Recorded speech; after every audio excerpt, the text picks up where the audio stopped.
personne que Dieu cherchait et qui ne fut trouvé qu'en Dieu lui-même, l'agneau de la rédemption. Alléluia.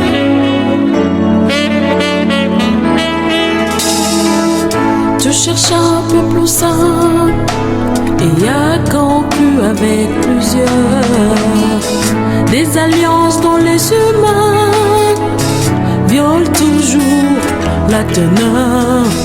Tous les hommes étaient indignes. Dieu ne trouva personne avec qui sceller le signe de l'alliance qui pardonne. Bonjour peuple de Dieu, nous sommes encore là ce matin par la grâce du Seigneur et selon sa grande fidélité pour nous permettre d'être en sa présence. Alléluia. Nous n'oublierons pas de saluer nos très chers téléspectateurs qui continuent de disposer leur temps précieux à suivre nos messages vidéo. Bien-aimés, nous appelons également à cette disponibilité de votre temps et nous aimerons davantage vous encourager parce que nous croyons que c'est à Dieu que vous disposez ce temps. Et nous croyons également que disposant ce temps à Dieu, il va davantage s'en servir dans l'accomplissement de ses plans parfaits, de ses desseins éternels dans vos vies. Alléluia. Donc ce temps disposé là n'est pas, mais c'est plutôt un gain de temps. Amen. Ce matin, par la grâce du Seigneur, nous voulons prendre le cantique 54 dans les chants de victoire. Entends-tu Jésus t'appelle?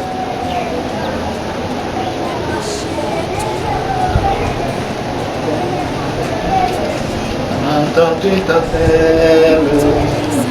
Viens au pécheur, il t'attend. Nous sommes tous à la page. Nous allons ensemble.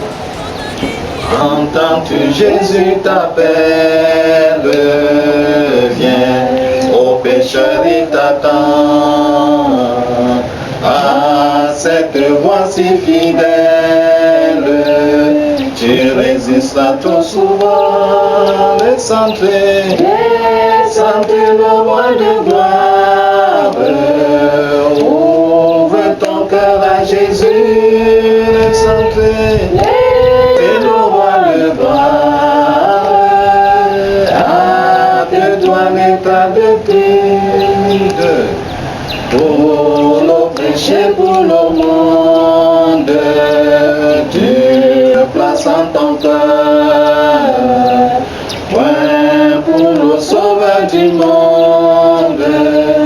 Viens pour l'homme de douleur. Oui, laisse entrer le roi de gloire. Ouvre ton cœur à Jésus. Laisse entrer le roi de gloire. Hâte-toi de tout. Jésus frappe, il frappe encore. Ouvre ton libérateur. Et pour toi l'aurore du véritable bonheur. Laisse entrer le roi de gloire.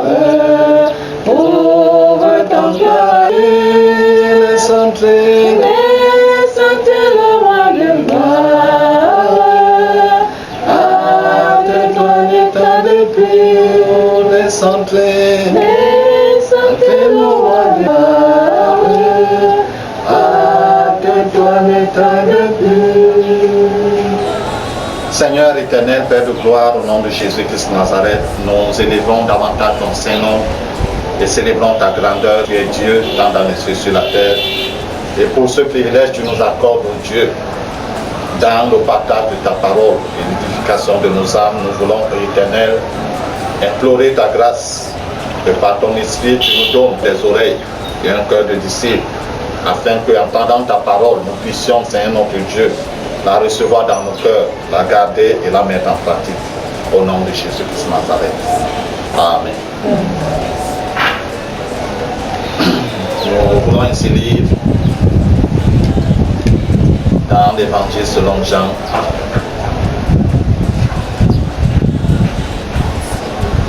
au chapitre 10, nous prendrons le verset 7 au verset 9.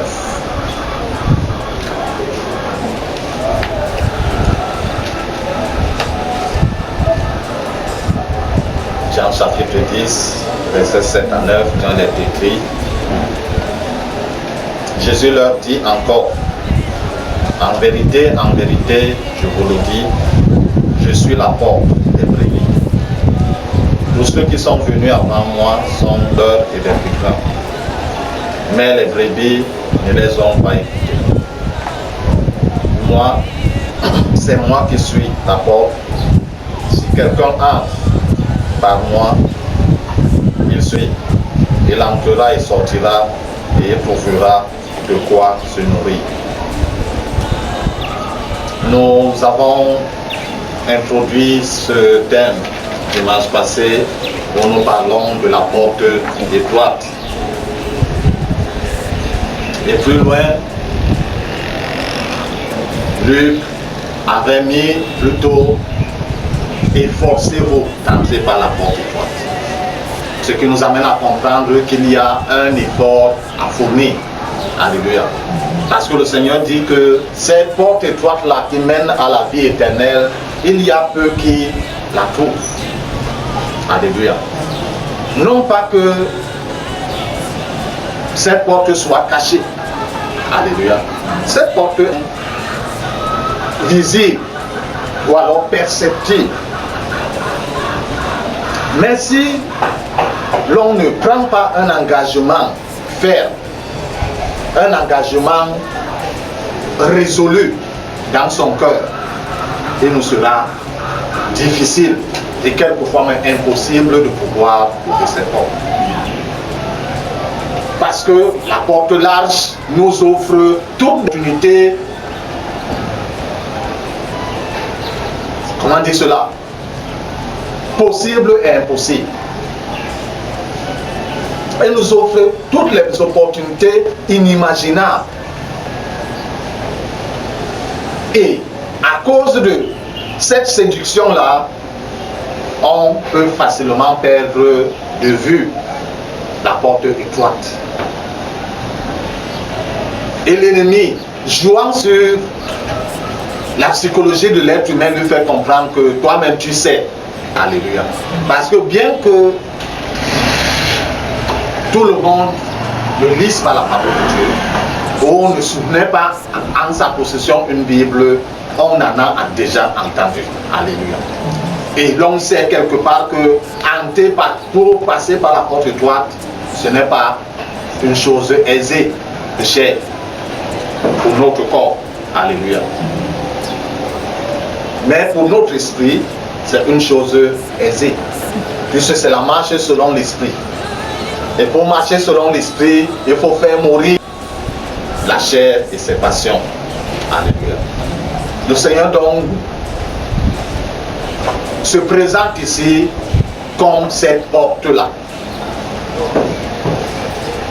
par laquelle chaque être humain venu sur cette terre doit passer pour être quoi? Sauvé. Alléluia.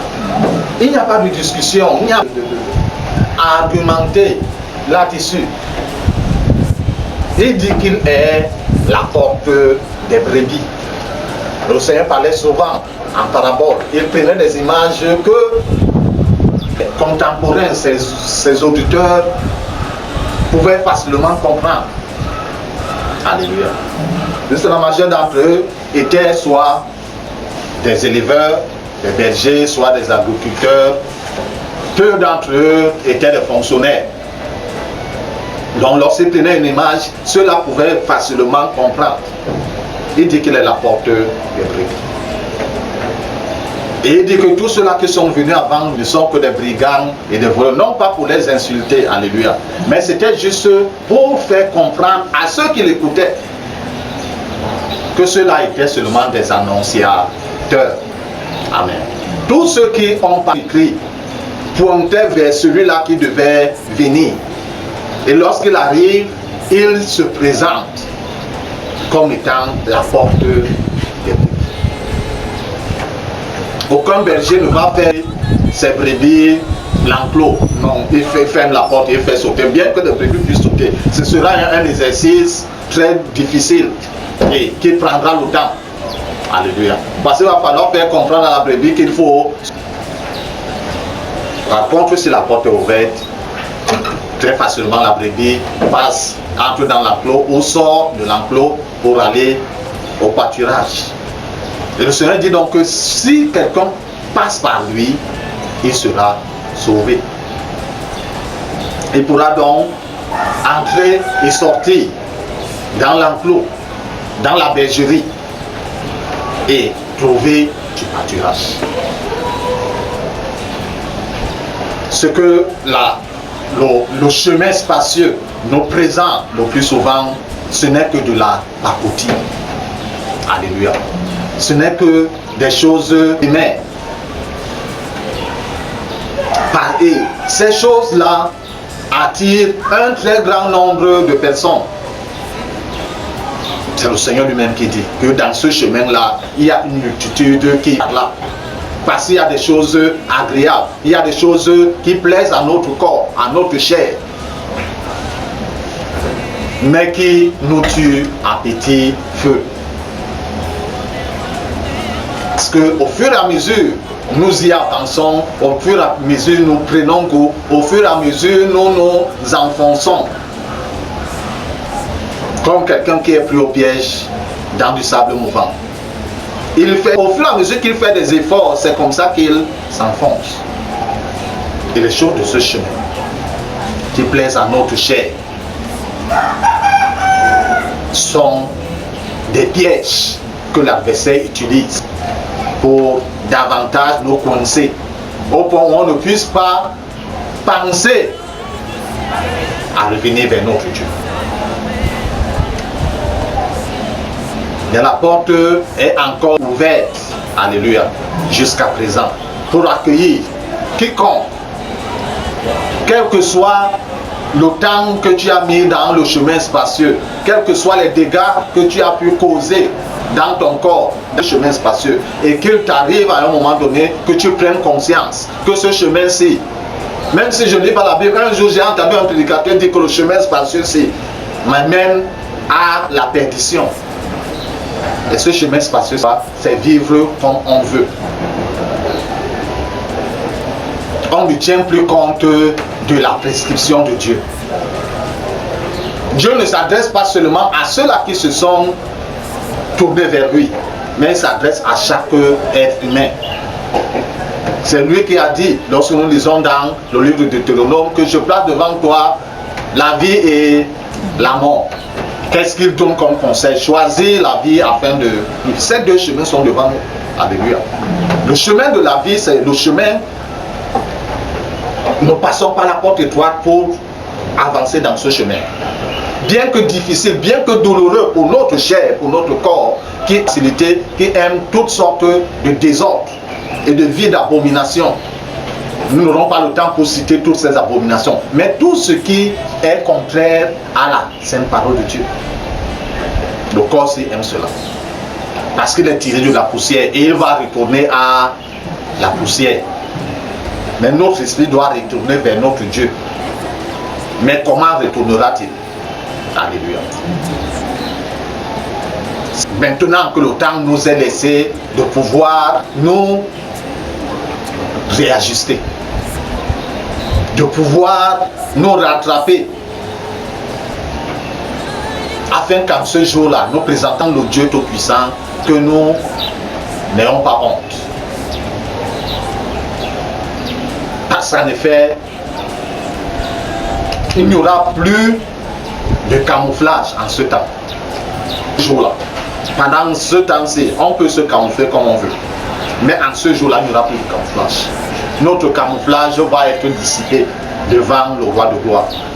Si le Seigneur nous invite à passer par la porte étroite. Et c'est lui qui est cette porte étroite. Et il s'est donné en sacrifice sur la croix du Calvaire à Golgotha pour l'humanité entière.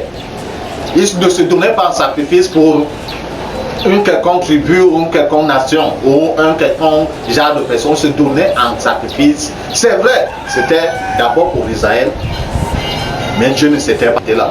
Alléluia. Dieu les gardait au reste des nations. Tout le reste des nations. À cause de ce sacrifice, chacun d'entre nous est donc appelé ou est acceptable s'il vient bien entendu vers Dieu. Et en venant vers Dieu, il faudrait qu'on soit déterminé et résolu dans notre décision pour pouvoir avancer. Parce que lorsqu'on vient, cette porte est étroite, c'est-à-dire les bagages dont nous nous sommes donnés dans la vie, nous ne pourrons pas entrer avec ces bagages. Alléluia. Choisir le vol, tu ne pourras pas avancer dans ce chemin avec le vol. Il faudrait que tu puisses te débarrasser de ce bagage. Si tu as choisi le mensonge, il faudrait que tu puisses te décharger de ce bagage. Si tu as choisi la moquerie, les railleries et toutes sortes de mauvaises œuvres, il faudrait que tu t'en décharges. Parce que plus on avance dans ce chemin, plus il se rétrécit davantage.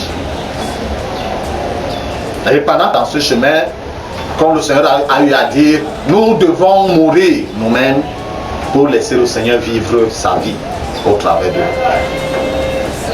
Et la vie qu'il possède, c'est la vie éternelle. Alléluia. C'est pourquoi il nous dit, l'aboutissement, la fin de ce chemin, resserrer là, c'est la vie éternelle.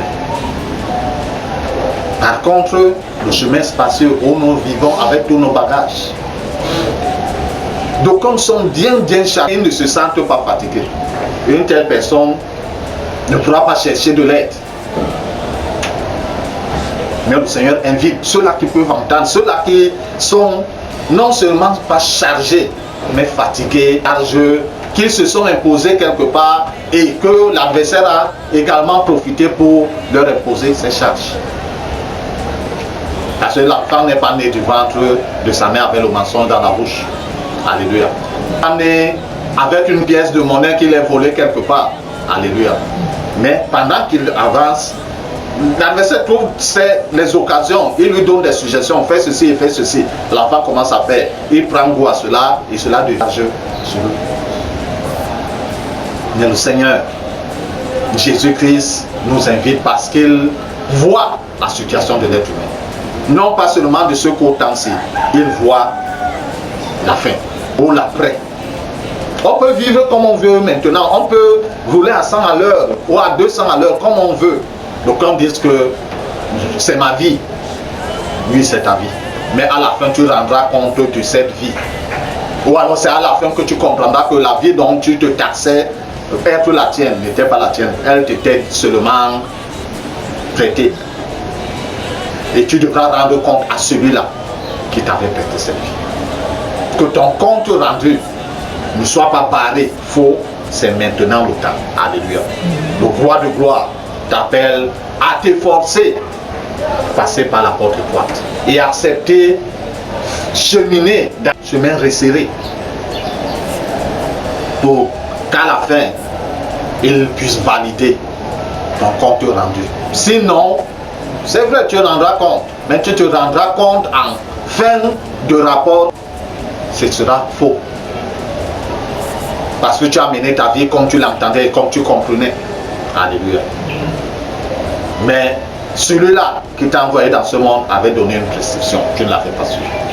Mais le Seigneur, dans sa grande bonté, dans sa miséricorde, nous invite pendant qu'il se fait encore temps que chacun d'entre nous revienne à lui. Amen. Ceux qui s'étaient pas encore se retournent vers lui pour s'engager dans ce chemin étroit. Sinon, il ne nous forcera pas. Chacun vivra sa vie, mais chacun devra rendre compte de cette. Alléluia. Que le Seigneur bénisse sa sainte parole dans nos cœurs, surtout et surtout que nous puissions la garder précieusement et la mettre en pratique Amen.